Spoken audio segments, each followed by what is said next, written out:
Erev Tov et Shavua Tov, Be'ezrat Hashem, en cette fin de Shabbat, nous sommes le 5 du mois de février. Yom Ladet Samer pour ma femme, que Dieu la bénisse, Be'ezrat Hashem, sur tous ses chemins. Et en même temps, nous sommes déjà le He, puisque nous sommes le soir du mois de Adar Aleph, Mishi Nichnas Adar Marbim Besimcha.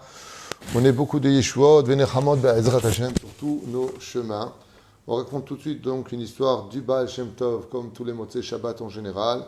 Et d'autres personnes m'ont demandé de faire d'autres histoires, non pas du Baal Shem Tov, mais d'autres tzadikim. Il serait très intéressant d'entendre des courses d'histoire sur des rabbanim de toute tendance et de tout pays. Bezrat Hashem, chose intéressante à faire et à programmer si Dieu veut. Quoi qu'il advienne, c'est avec le Baal Shem Tov ce soir, une courte histoire qui rapportera beaucoup, puisque vous savez, comme on a l'habitude de le dire, que celui qui raconte une histoire du Baal Shem Tov, le Motzei Shabbat, aura le mérite d'avoir une bonne semaine. Et c'est ce que je vous souhaite à tous.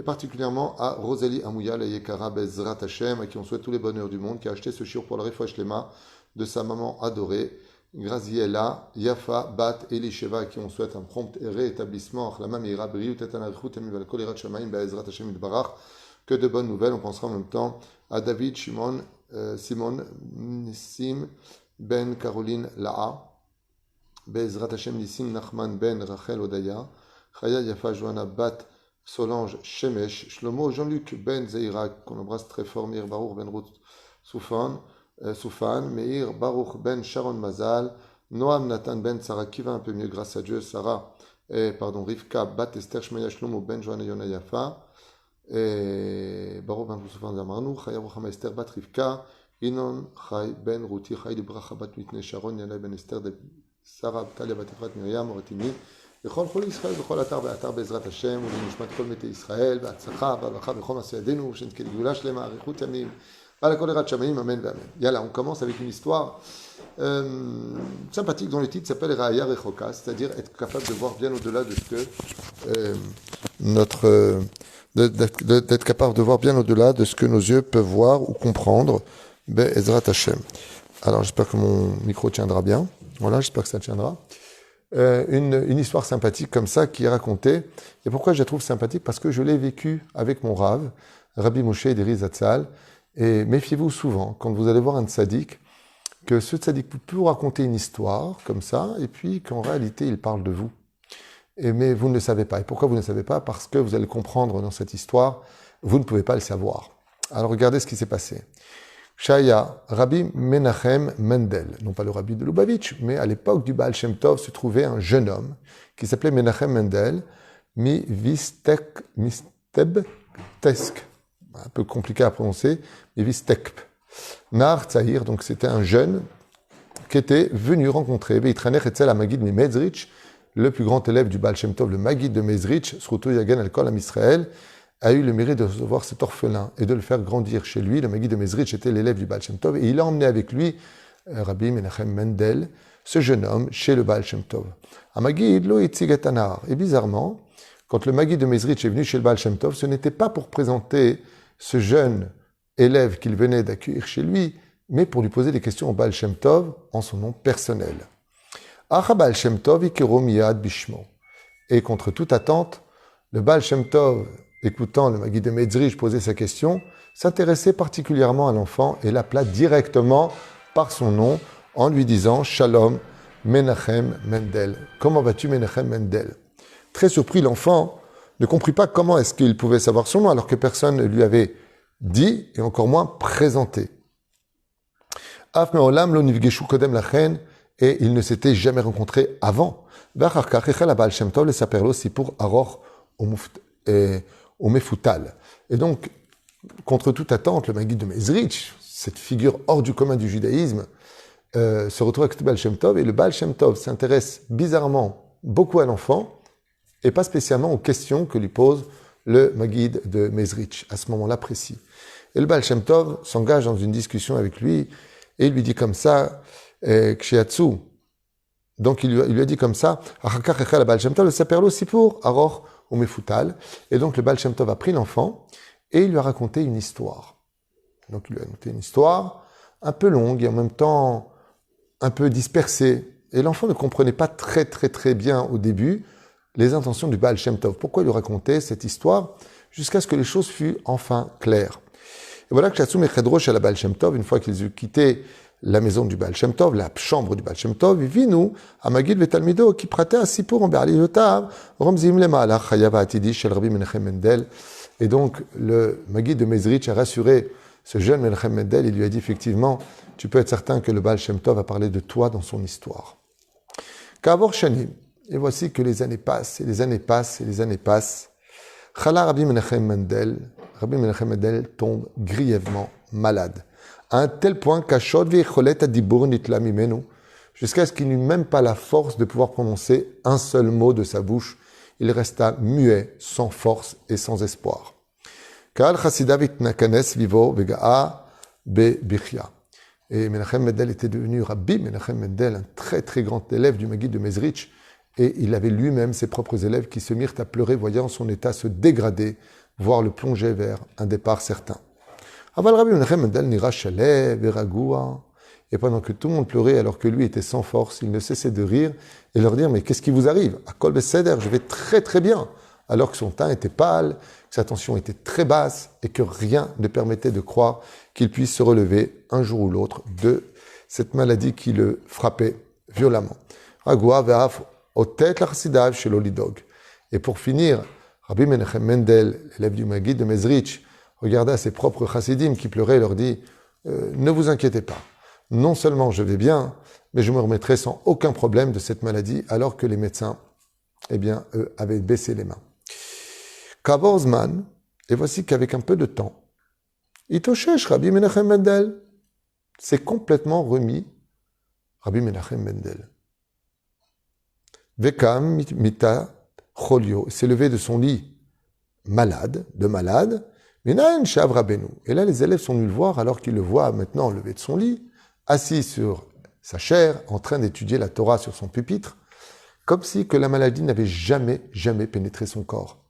Alors les élèves, très surpris, très heureux en même temps, comprenant que le désespoir n'existe pas, lui posèrent la question suivante. Rabbeinu, notre maître, Menaïn lecha, comment savais-tu avec autant de bitachon que tu allais sortir d'une situation où même les plus grands médecins qui t'ont ausculté ont dit que c'était fini? Comment toi tu savais que tu allais te relever? Il leur dit comme ça à leurs oreilles. Il leur a dit, il faut que je vous raconte quelque chose. Quand j'étais très jeune et que j'étais chez mon maître, le Maggid de Mezrich, comme élève, il m'a emmené une fois chez Baal Shem Tov. Et le Baal Shem Tov m'a regardé et s'est intéressé à moi. Et il m'a raconté une longue histoire. Et je ne comprenais pas où il allait en venir. Mais je me ressentais dans cette histoire. Alors mon maître, le Maggid de Mezrich, m'a dit « Sache que l'histoire qu'il t'a racontée, c'est ta propre vie. » Alors j'ai grandi avec une émouna shlema, que le Baal Shem Tov n'aurait pas pu stam s'arrêter sur un jeune homme comme moi, sans intérêt, pour me raconter une si longue histoire.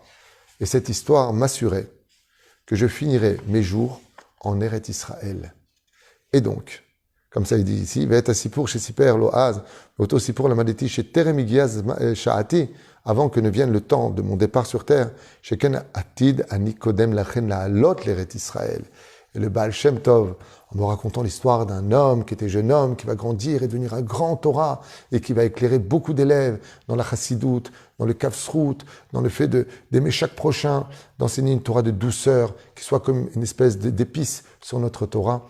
Eh bien, il parlait de moi, et il m'a dit, mais sache que ce grand Rav dont je te parle ne rendra son âme qu'une fois arrivé en Eretz Israël. Donc, étant donné que je suis encore en Russie avec vous, et que les médecins m'ont condamné à mourir, je savais que c'était impossible. Je ne pouvais pas mourir ici, car le Baal Shem Tov m'avait promis de rendre uniquement mon âme en Eretz Israël. Et Kachaya Bidou Kamaase. Pourquoi cette histoire me touche moi particulièrement? Parce que j'ai vécu exactement la même chose avec une autre histoire, bien sûr, avec Rabbi Moshe Ederi Alav Shalom, qui, un jour, j'étais assis près de lui, et il me regarde comme ça sur son siège, et il me dit, je vais te raconter une histoire. Alors, je dis, tiens, bizarre. Puis il me raconte une histoire surprenante sur un homme qui allait épouser une femme, et puis ça s'est fini en drame, cette femme est décédée, et c'est exactement ce qui m'est arrivé. Et je ne comprenais pas qu'il parlait de moi à l'époque. Après, il m'a fait quand même une allusion qui était forte, mais je lui ai dit non, c'est pas possible. Puis il me dit, de toute façon, quand tu auras ton rave après moi, ce qu'il te dira lui, tu le feras. Et c'est ce que j'ai fait quand j'ai connu ma première épouse, que Dieu repose son âme. Eh bien, j'ai été voir mon rave, qui était le rave Zuckerman. Il m'a dit, tu peux te marier. C'est bidiouk. Et ensuite, il m'a raconté une deuxième histoire, Rabbi Moshe Ederi. Et il m'a parlé de ma vie. Et je peux vous dire que j'avais pas compris cette fois-là non plus qu'il parlait de moi, parce qu'il était très fort. Il m'a raconté l'histoire d'un homme qui vivait au Maroc, donc je n'avais pas le rapport avec moi, j'avais pas encore été au Maroc à l'époque, et il avait rencontré une femme, il s'est passé comme ça, et ben sauf, il a dû faire telle et telle chose, et il a rencontré un nouveau mazal, et je comprenais pas où il voulait en venir, mais quand toutes les choses me sont arrivées, j'ai eu un tilt dans la tête en me disant, mais c'est fou, ce qui m'est arrivé, c'est l'histoire qu'il m'avait racontée, en réalité, Rabbi Moshe Ederi, un peu à l'image de ce qu'a fait le Baal Shem Tov, jusqu'à ce que le Bangui de Mezrich lui a dit oui, il parlait de toi, il ne comprenait pas. Eh bien, c'est exactement ce qui m'est arrivé à côté de mon Rav, qui m'avait expliqué un petit peu les tenants aboutissants de ce qui allait arriver dans ma vie, et il m'avait mis en garde. Je ne l'ai compris que le jour où je l'ai vécu, parce que j'imaginais très très mal qu'il parlait réellement de moi. Quoique, à Emet, j'ai vérifié certains points pour être sûr que c'était pas de moi dont il parlait, et pourtant, c'est exactement ce qui s'est passé et déroulé dans ma propre vie. Qu'est-ce qu'on en ressort ? Eh bien, un conseil d'amis, quand vous allez voir un vrai Rav, un vrai Talmid Chacham, un homme qui est kulo leshem shamaim, ne prenez jamais ce qu'il dit à la légère. Ça me rappelle encore une histoire avec mon frère, Sami, Hashem Rechoto Bechol Asherlo, qui avec son épouse Joël, que Dieu lui envoie une grande réfoua chez Lema, n'arrivait pas à avoir d'enfants pendant de longues années.